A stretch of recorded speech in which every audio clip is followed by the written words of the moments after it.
So okay, let me close this chat here. Okay, so welcome everyone to our next seminar on neural interfaces. Today it's a pleasure to host Dr. Ali Yanik from School of Engineering in UC Santa Cruz. He's assistant professor there, and he was born in Ankara, Turkey, and did his Bachelor in Sciences in Physics in '99. And then moved to US and received his PhD in theoretical physics from Purdue University, and then did a postdoc in Harvard Medical School in Mass General. His research is focused on nanoplasmonics and metamaterials for ultrasensitive spectroscopy of biomolecules and biomems technologies, especially in applications for life sciences. He was a recipient of NSF Career Award in 2019, and today he will present his electro-plasmonic wireless nanoelectrodes for electrophysiological recordings.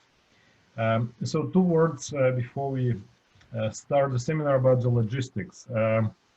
So usually on neural interfaces seminars, we allow technical clarification kind of questions as we go. And we'll try to keep it this way online. So Karina is monitoring raising hands. So if you have something urgent and it is not, philosophical questions or question about results, you can postpone until discussion. If it's something about the methods that you want to clarify as we go, then raise your hand. Karina will unmute you. You will have an opportunity to ask a question in a legal address. All the rest of the questions, please keep for the discussion after the lecture. You can write it into chat, or you can just raise hand at the end, and Karina will unmute you for live Q&A. So with that, Yanik, the podium is yours, and please take it from here. Thank you, Daniel, for the kind invitation and introduction. So let me start my talk with a simple conceptual discussion. As you know, there's approximately 86 billion neurons in human brain, and if you assume they are firing like 200 action potentials per second, we are talking about huge amount of information here, right?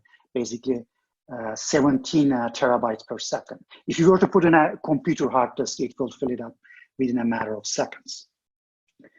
So that's why we turn into optics. Basically, if we were to carry this information electronically, it would be nearly impossible, even for these short distances. And we turn into optics because light offers basically unprecedented time, wavelength, spatial division multiplexing. You can, since photons don't interact with each other, you can basically massively multiplex information into a single wire, and you can actually carry information to far locations. Basically that is the main reason why the communication industry moved from electrical transmission lines to optical fibers. One advantage of that is basically you can carry information far locations if you have some sort of a converter that takes the electrical signals and convert into photonic form without any active components at the recording site. And that is very important for achieving high resolution and massively multiplex information carrying or taking advantage of massive, massive bandwidth provided by the photonics. So if you look at actually a fiber that is the length of a few meters long, it is very feasible to carry information up to 10 terabytes without any trouble. Obviously, you are not going to try to look at every single neuron in the human brain. You don't have to do that. But this kind of gives you an idea. It's, optical communication technologies provides you a bandwidth that is pretty much limitless. I mean, it will carry if you have the technology to look at individual neurons. And if you are looking at, these neurons every second, you are going to be able to carry the information if you have the means to basically turn that signal efficiently into an optical signal. So the problem is not actually on this end of the things. Let me use a laser pointer. So the problem is not in this end of the things, rather here. Basically, the question is basically, how do we convert electronic signals into optical signals? So let me start this discussion with conventional electrodes. So this particular actually image is from the cell cultures we performed for benchmarking purposes. When you look at here, this is basically a simple, fixed wiring with no active circuitry type of platform. You have gold electrodes with P-dot coating on them for better coupling. The pixelation density of these electrodes is relatively low. You could have higher, obviously, if you use CMOS technology, but nevertheless, the electrode dimensions is going to be pretty similar to this. And I actually choose this particular slide to give you a reference for dimensional difference. Basically, what you are looking at here, for example, this is a single cell, so your electrodes are nearly comparable with the cell's dimensions. So if you look at any kind of microelectrode array, you are going to have these three parameters controlling the performance. Obviously, scaling is an issue. You have to have wiring, and I kind of put actually filters, front-end amplifiers, analog digital converters, the back-end processing as well into the wiring component. And as a result of the scaling and wiring issues, you end up having actually a limited multiplexing capability. So the numbers I choose here actually is for CMOS technology, not this particular guy. So this would be basically a multiplex array with full frame readout.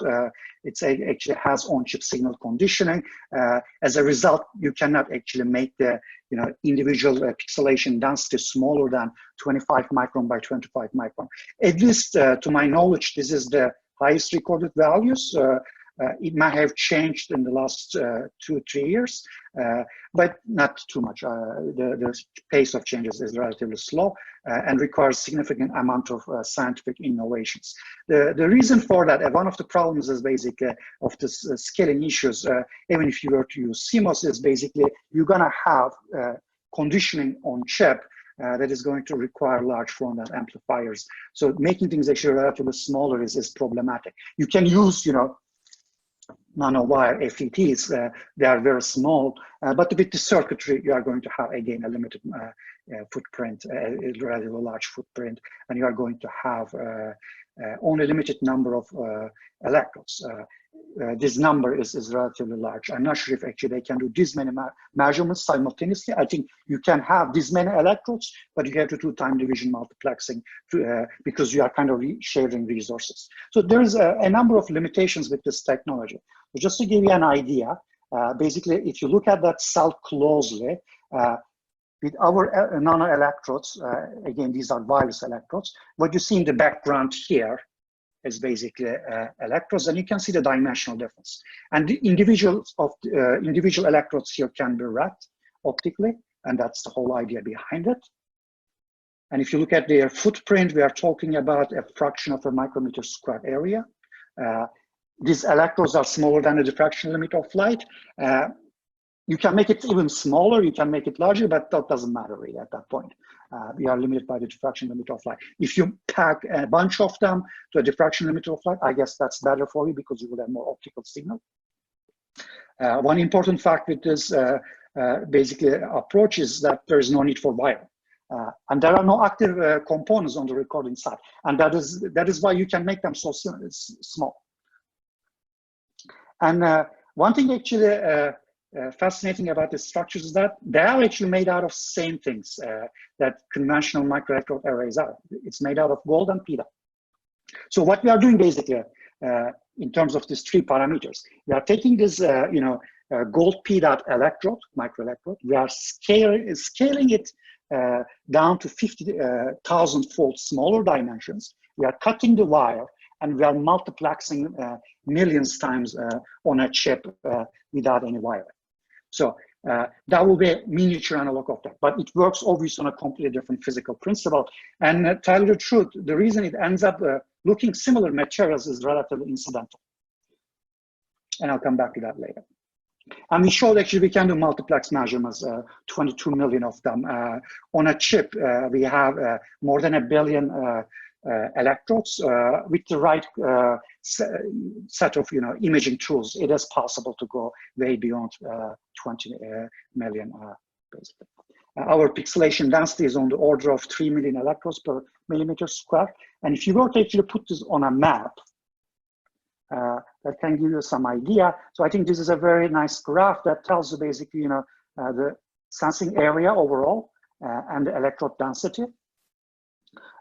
These lines, obviously, if you have a larger electrode density and a large sensing area, you are going to go up in terms of multiplexing capability. So these lines actually kind of tells you different lines of technologies. 16256 are like laboratory grade technologies used by many labs. These are higher and high density assays.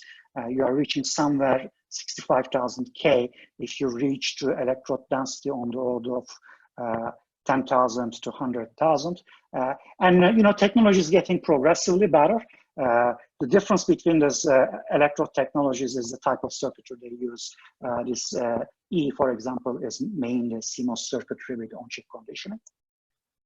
There's a nice review, actually. I recommend taking a look at it.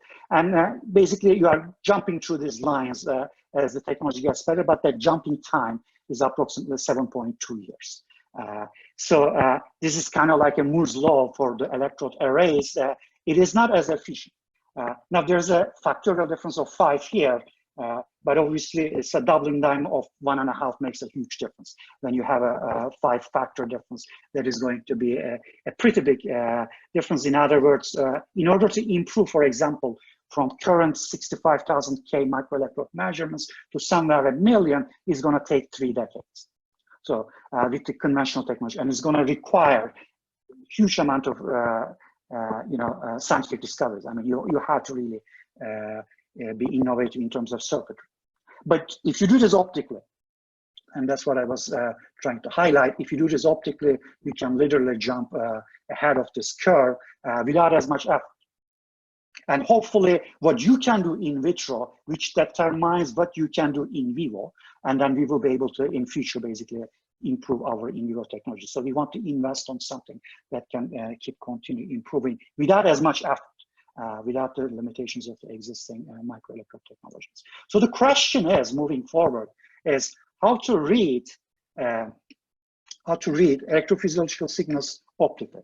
I think this is actually this fluorescence-based methods is well known, established. People have been studying this thing for the last 5 decades. One of the problems with the fluorescence,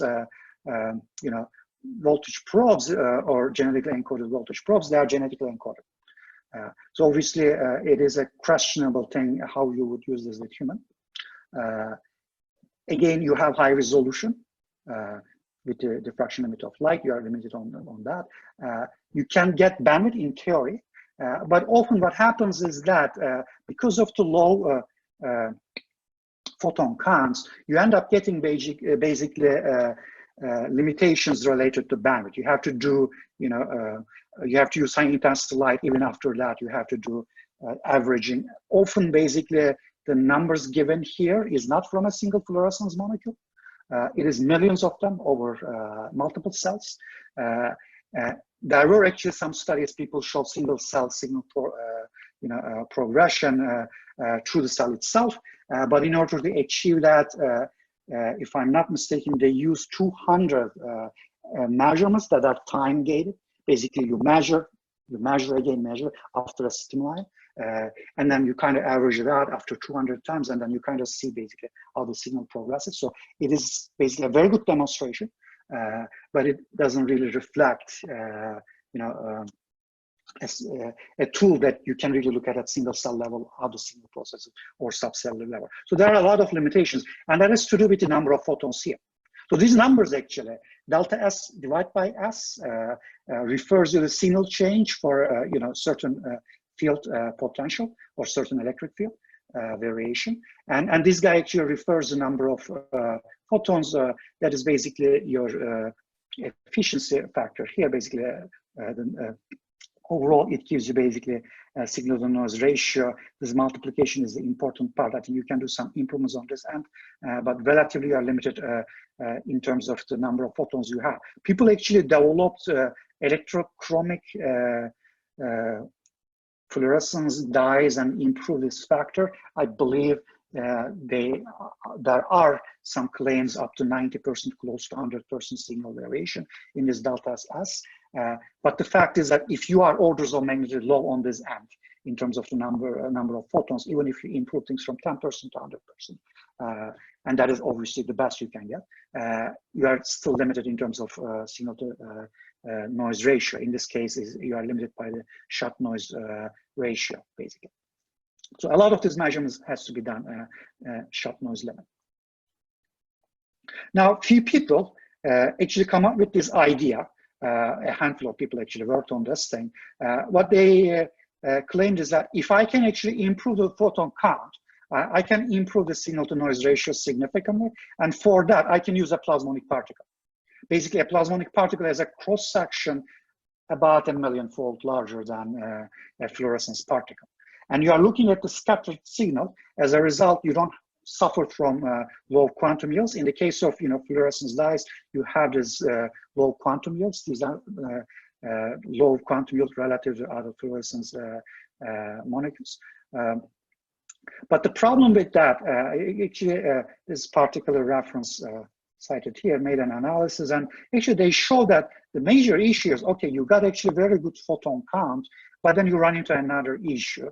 This delta S divided by S is relatively small. In other words, you have a plasmonic particle. What you're trying to do is basically how the frequency of this particle, the scattering spectrum of this particle, changes when you apply electric field. So those changes are associated to changes in the electron density. In other words, if you have an electric field, obviously you are going to push electrons or collect them on the surface. So what will happen, you are going to change the number of electrons at the Fermi level on the metal particle surface. And that is actually what controls the plasmonic spectra of these particles. But then you have so many electrons. That variation is relatively simple. In other words, the plasma frequency changes the ratio or inversely proportional with the number of electrons you have. And in a gold particle, you have a lot of electrons. Screening of electric field, external electric field, happens with small amount of electron change relative to this. So what you are going to have is a very small frequency change, which reflects into a very small signal change. So yeah, you improve this guy, but the other guy doesn't get improved. Actually, it gets worse. So obviously, this gave us a lot of good ideas. But as soon as we actually start testing this and other people actually try this, they realize actually they are not efficient. They're not going to give you the delta SS ratios that you're looking for. So I refer back a very earlier thing that I learned when I first moved from my PhD to postdoc. So one of the first conferences I attended was by Nader Agneta. So he gave this talk and he was actually explaining how you can describe a plasmonic particle in terms of circuit components. So he's basically an expert on RF electronics. So coming from that background, he came up with these circuit models basically based on the dielectric properties of the material. You can actually approximate the electromagnetic behavior into an RLC circuit, basically measure a part of the dielectric coefficient. Dielectric coefficient is basically resistance, and if it is real, it's a capacitor. If it's imaginary, the real component is negative, then you end up getting basically an impact. So that was his basic approach. And sometimes mathematically, two things are identical. But just the way you look at it gives you some new ideas. So one of the things actually Nader came up with was basically, I can actually create this tunable antennas. So the concept of antenna was actually at the time was relatively entering into the field of plasmonics. In chemistry background, people have been using, in the chemistry community, people have been using plasmonic particles for quite some time. But with the introduction, with electrical engineers and physicists more involved in the structures, you end up getting basically concepts turned from these plasmonic particles into a discussion that is related to antennas. And Nader actually published a number of papers, these are theoretical papers, he showed basically can actually have a dielectric load in between two metal structures. And if I change this load, the spectral behavior of this antenna is going to change. So basically, we are talking about particles. These are extremely small, right? Smaller than basically a viral particle. And they behave like an antenna. And it is not just a mathematical coincidence. Actually, the concepts behind it are pretty solid. We also studied actually different sets of different types of antennas in the past, demonstrated you can create, in addition to dipolar antennas, monopole or more complex antennas using this circuit concept. So the idea is basically just like any antenna, you have basically antenna itself and you have a load to it. If you actually change the impedance of that load, the RLC circuit resonance condition is going to change. It is going to shift the frequency. And we are talking about obviously very high frequencies here. We are talking about, 460 terahertz in the experiments we have. We are talking about basically petahertz. These are optical frequency antennas. There were a few studies.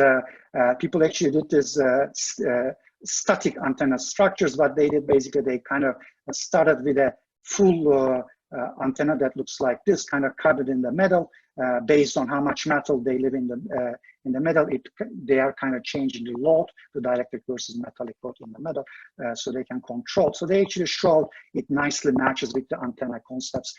One of the papers that really stuck to my head before I started this research, basically, this concept of antenna is actually something that is, rather than a mathematical constant, is actually a reality. It's basically, you can actually think of nanoscale structures. This way, a lot of people actually work on this things. But when you think about the structures, these are passive antennas. So what we needed, though, is basically, rather than a simple plasmonic particle, have a mediator, a load that couples to the neurons.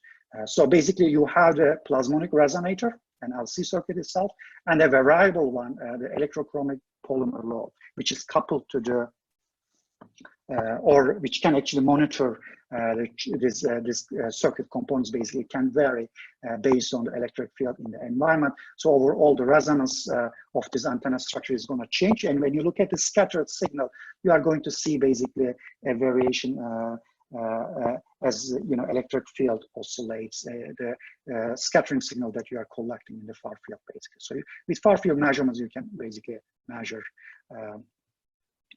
the local electric field variations.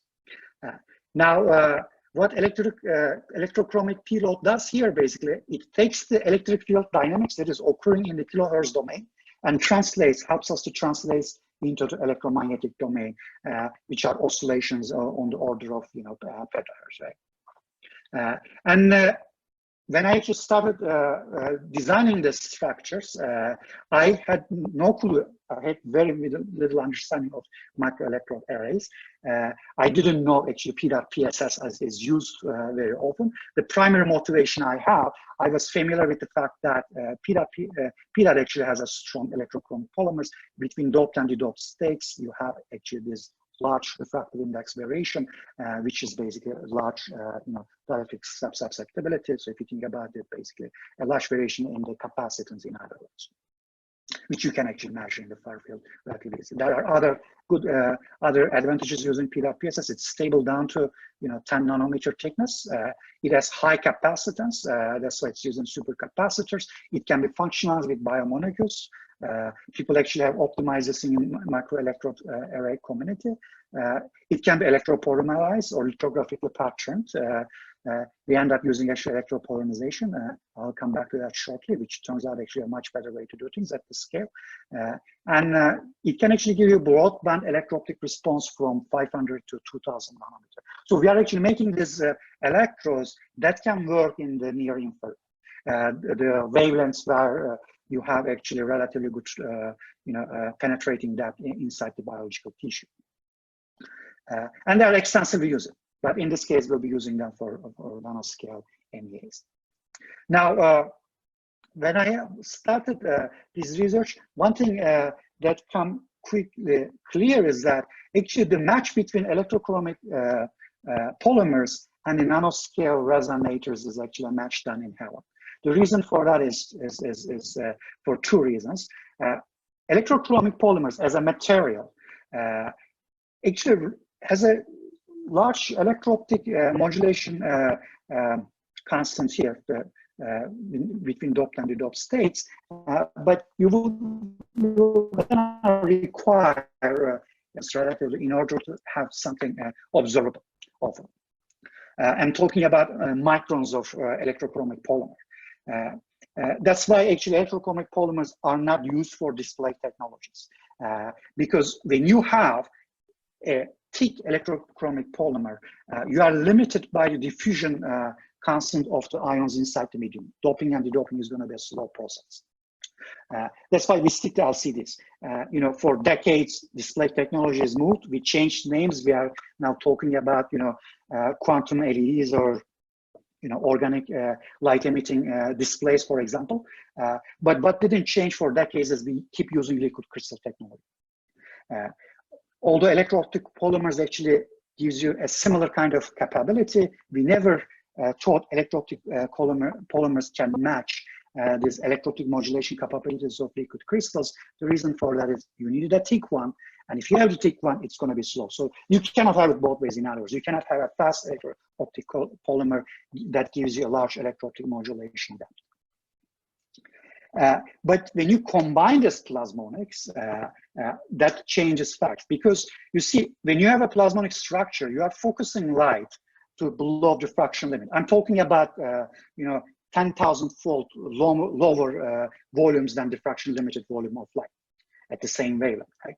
So these are like X-rays, you know, at visible frequency. They're very much focused into tiny dimensions, and you can actually coat this gold antenna or couple to a PDOT load that is extremely thin and still have a large electro-optic modulation through this structure.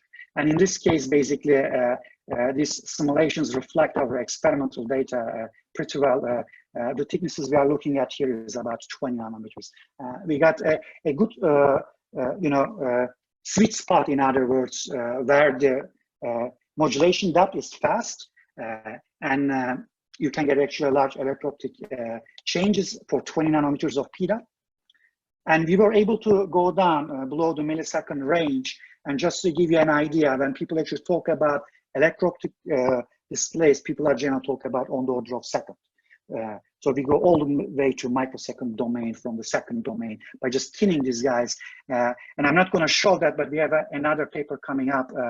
Basically, when we were trying to do an electro-optic voltage sensor, what we end up actually also doing is a display technology. So we show that with a subwavelength plasmonic electrochromic structure, we can get 18 dB changes within a matter of 500 microsecond time frame. So these are actually coming to a range better than basically commercial technologies, and that is a subwavelength display technology, in other words. So there is a lot going on in terms of this type of structures.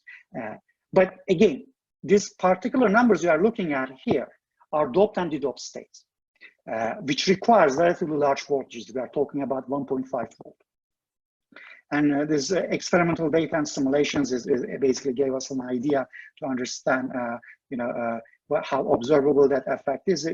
I kind of put this here to give you an idea what you will see. Basically, the resonance frequency of that plasmonic structures is going to shift a longer wavelength if the structures are doped or de-doped, depending on their doping state. You know, this behavior is actually well explained using circuit models we have. Now, the question though is, you are not going to have 1.5 volt potential difference.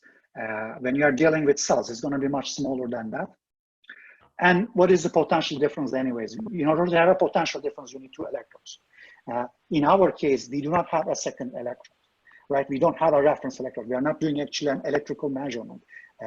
We are doing an electro-optic measurement. So we are actually measuring the electric field. So it took us a while to basically figure out all the details and perform these experiments to a way that actually makes sense in this context. So we have a little bit of an identity crisis here, to tell you the truth, because these electrodes we have, they are like tiny versions of the microelectrodes, and that's why I refer them as wireless plasmonic nanoelectrodes, but they are also optical.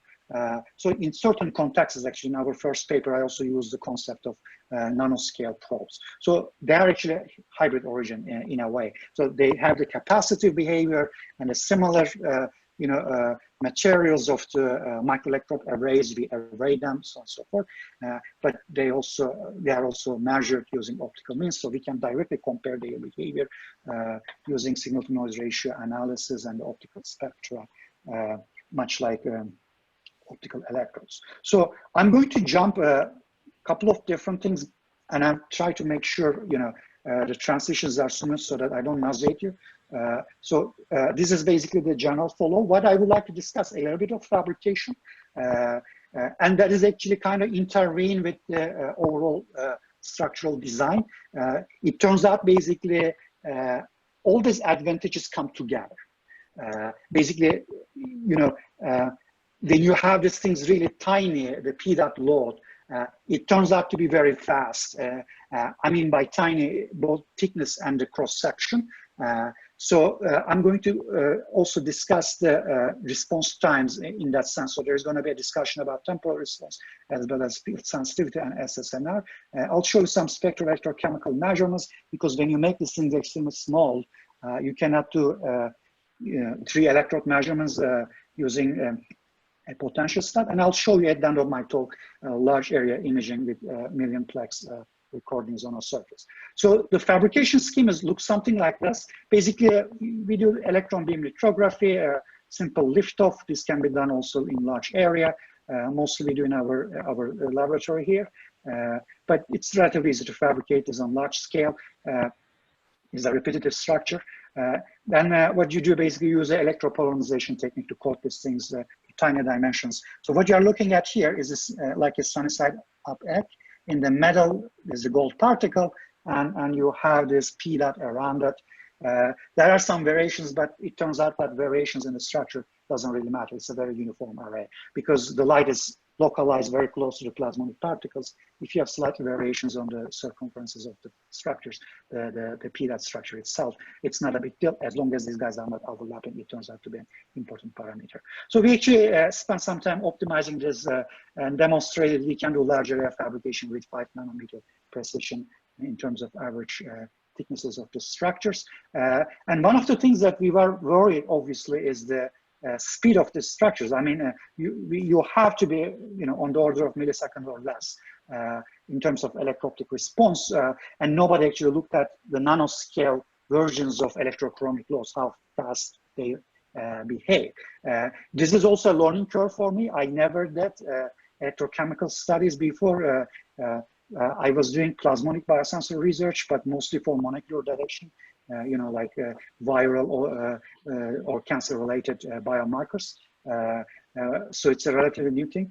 It also helps us to learn, some scaling behavior here. But the bottom line is basically this: if you do potential stat measurements, you can characterize the electrochemical response of the electrochemical circuit. As I told you earlier, there are 2 circuits. One is the electromagnetic circuit that runs in the terahertz frequency. The other one is the electrochemical circuit and the kilohertz range.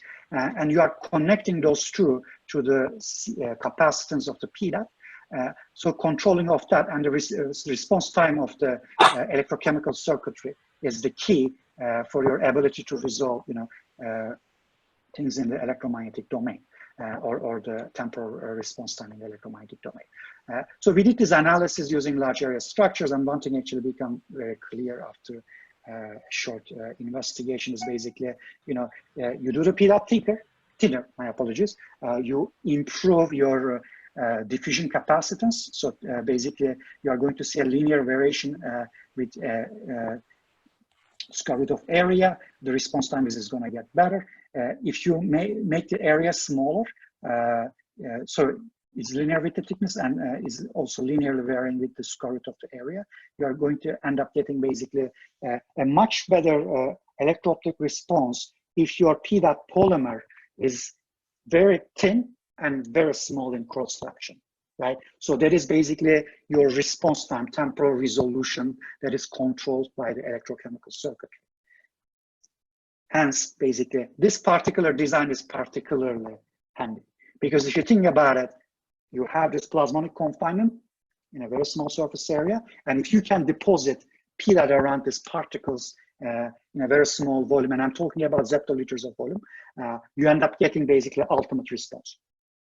But that part wasn't trivial. Obviously, lithographically putting P dot or loading plasmonic particles with P dot is not trivial. But what we realized basically, there is basically the position potential difference between the ITO substrate, that is what we use for the background, and the gold surfaces. So you can actually show that there is no electropolarization if the deposition voltages are below 675 millivolt at all. Above 810, you will deposit everywhere. But in between, it turns out basically you can deposit on the gold structure. So we developed this selective deposition technique that enables us to load only tiny nanoparticles on the surface.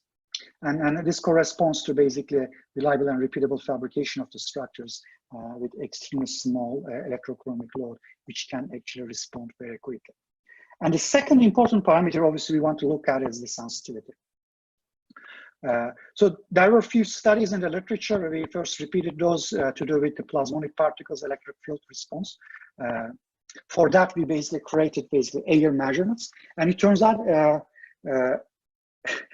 although this was done in the context of pristine gold structures, it turns out actually people didn't do any PDAT measurements in air.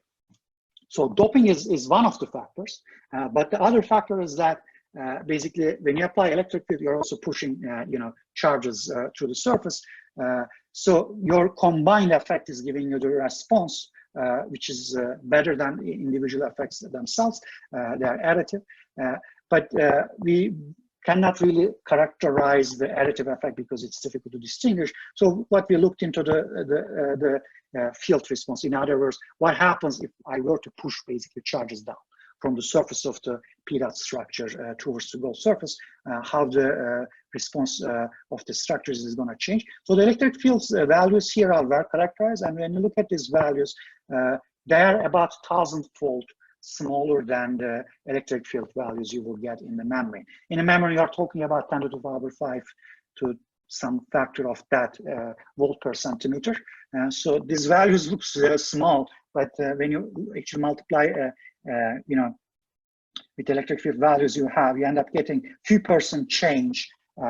For electric fields, they are 1,000 to 10,000 times smaller than the electric fields through the membrane. So these are obviously extracellular electrodes. The electric field is going to be low, but nevertheless, the values we obtain is significantly improved relative to these structures. And given what other people actually discuss in the literature, it turns out actually it is more than sufficient to do extracellular measurement using these structures. And just to compare with what is out there, few people also start working this alternative optical measurement methods based on quantum dot probes. These are basically quantum dots that change characteristics through quantum confined Stark effect when there's an electric field. And the reason they're using this basically, with a quantum dot, I'm going to have a larger cross section, 2 orders of magnitude, larger cross section than a fluorescence molecule. And if I can get this guy relatively large, and I'm going to get a better signal to noise ratio measurement. When we look at literature, obviously we didn't do this experiment, but when we look at literature, what we observe is with these quantum dots, they are getting somewhere 11% for electric fields comparable to the transmembrane electric field, versus we are on the order of 7% with the 3 orders of magnitude lower electric field values. So in terms of delta SS, obviously this PDAT coded gold particles are very advantageous. I'm not going to go back to fluorescence particles at all, or fluorescence molecules at all. But I just want to highlight you have a larger sensitivity of the quantum dots, and you are going to have a much larger cross section. Again, quantum dots are relatively smaller. So in terms of signal to noise ratio, it's going to get much better. And I'm talking about obviously shot noise limited measurements. So our assays actually tells us that we are not shot noise limited. We are mostly limited by the other noise factors, like light source, so on and so forth. So we did a comprehensive analysis, and I'll give you the reference for that. I don't want to get into the details of this, but what it ends up looking like, basically, we can explain the experimental behavior pretty precisely. So experimentally, we observe the ratio between a pristine gold particle versus polymer or electrochromic polymer loaded particle is on the order of 3.25 10 to the power 3. So you can actually get that behavior pretty well. And it is actually linearly proportional with the electric field. So it's actually a quantitative way to measure electric field, basically. From the spectral shift, if you know this factor or calibrated, you can actually find electric field, local electric field. So that is pretty handy for most applications. And what we also realize is that the electro-optic modulation, although doping plays a factor, and we optimize it to make it as fast as possible, so that we do not have secondary, slow response behavior. It turns out actually the electric field itself is responsible for large modulation in the electrochromic polymer. So ITO substrate is not needed. Although in our experiments we use ITO because we are coating, we are fabricating these gold particles on the ITO substrate using electron beam lithography. So it kind of eliminates the charging effects. Also, we can use electropolymerization to cover the particles. But literally, you can actually take a gold particle. If you have electrostatic means of coating with polymer, and there are a few groups actually working on that, you can actually have a colloidal version of this structures. You might be able to actually functionalize this thing and then use the colloidal solution in tissue. So that is not the direction we are currently having. And I'll show you briefly what we are moving towards.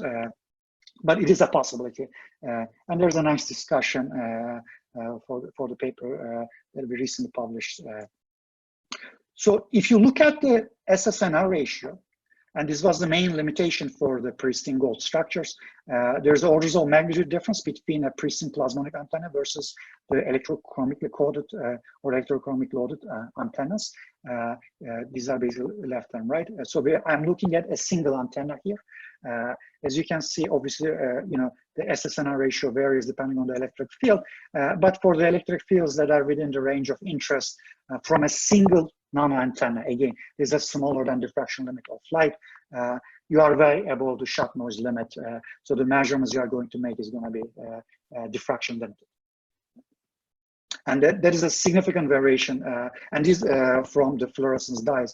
With those, you have to do averaging, which often requires aerial or time averaging. Right? So that is the major advantage of using these structures. And for these measurements, I actually, for this analysis, I actually compare the things directly with the literature from fluorescence molecules, basically the same light intensity measurements and the diffraction limited, single electrode measurements in this case gives you these large SSNR values. So this is basically a theoretical analysis based on the field sensitivities that we obtain experimentally. Then the next thing to do is to check, basically, once we fabricated the structures, do they actually really work fast? I mean, are they going to basically respond with this large modulation depth at high rates? And obviously, you cannot do this experiment using, potential stat measurements. What we reserved is spectral electrochemical transmission dark field measurements. In this case, we are applying a voltage oscillating with this low switching time. In this case, this is actually like 10 milliseconds, but this is a closer look at the decay rate, and that is a slower one. You end up getting basically a decay time less than 0.2 millisecond, and you actually can see that this, nice large variation in the scattered signal can actually keep up to speeds to 5 kilohertz. And we did these measurements millions of times, and you do not see any degradation at all. So structures basically work in the high speeds that you are interested in. My slide actually froze, just give me a second. Okay, so we did our first measurements using spectral electrochemical, optospectrochemical measurement. So it looks something like this.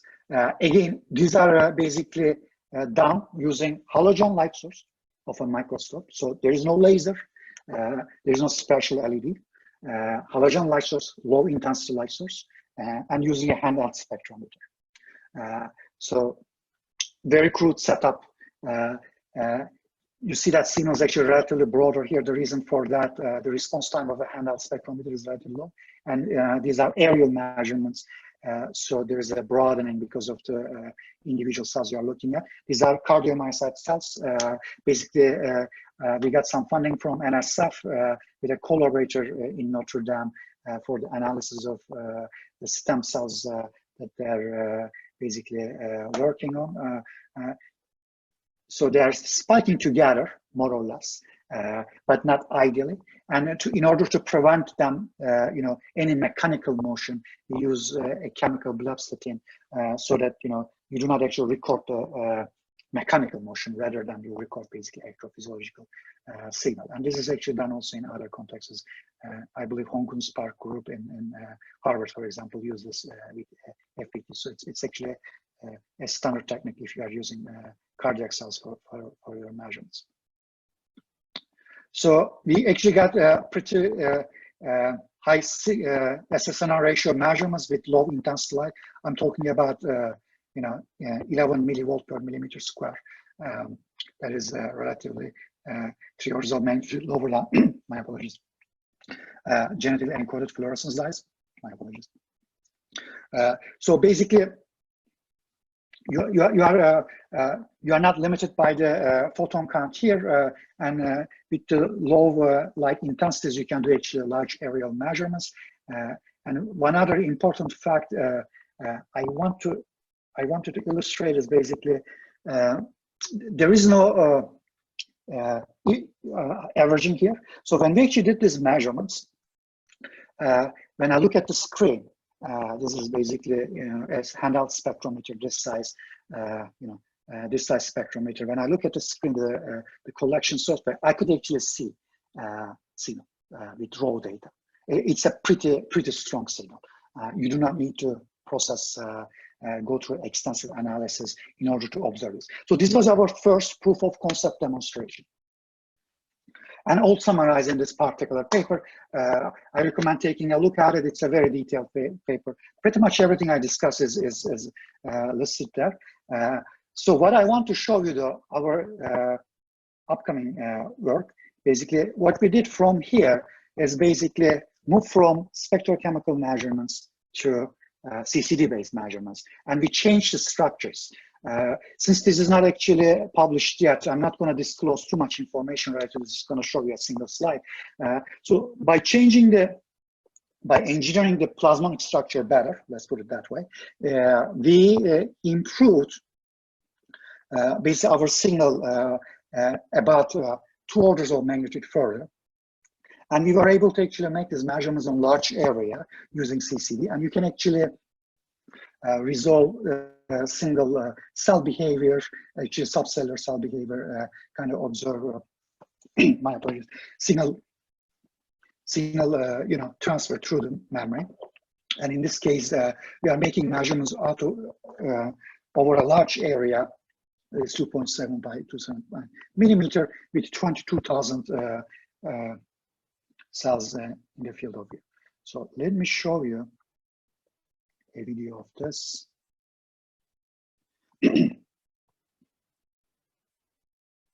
So this is a slowed down version of what's going on. Basically, when you look at it,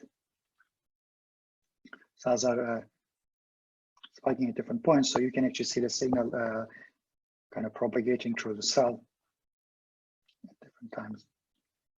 Obviously, our sampling rate is low because we are using a CMOS camera. So it will look something like this on a large scale.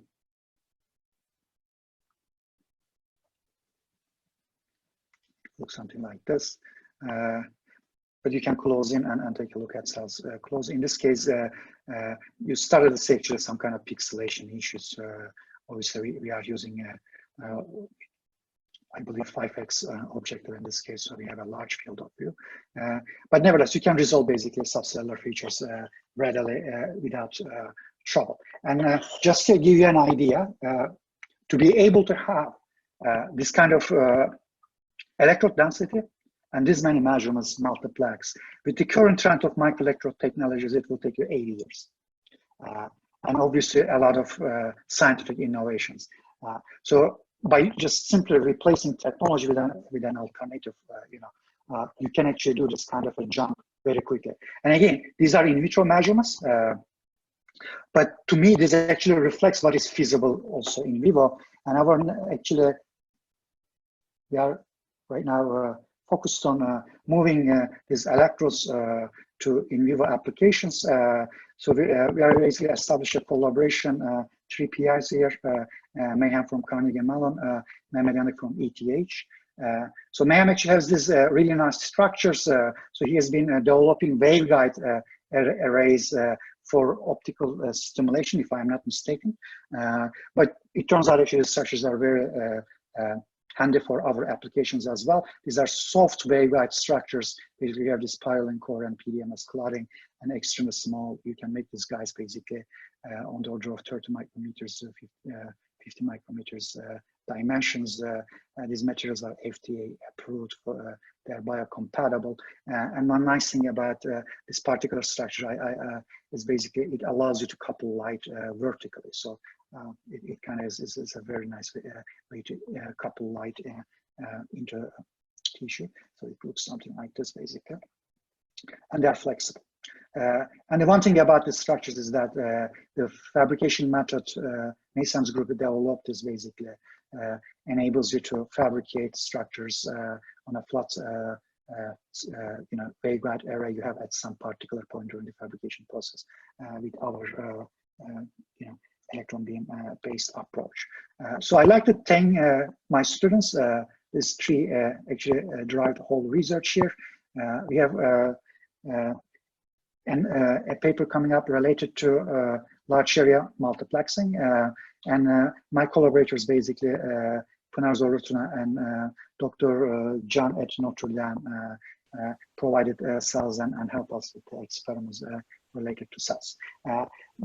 So that's basically pretty much end of my talk. If you have any questions, I'll be happy to take those. Thank you very much.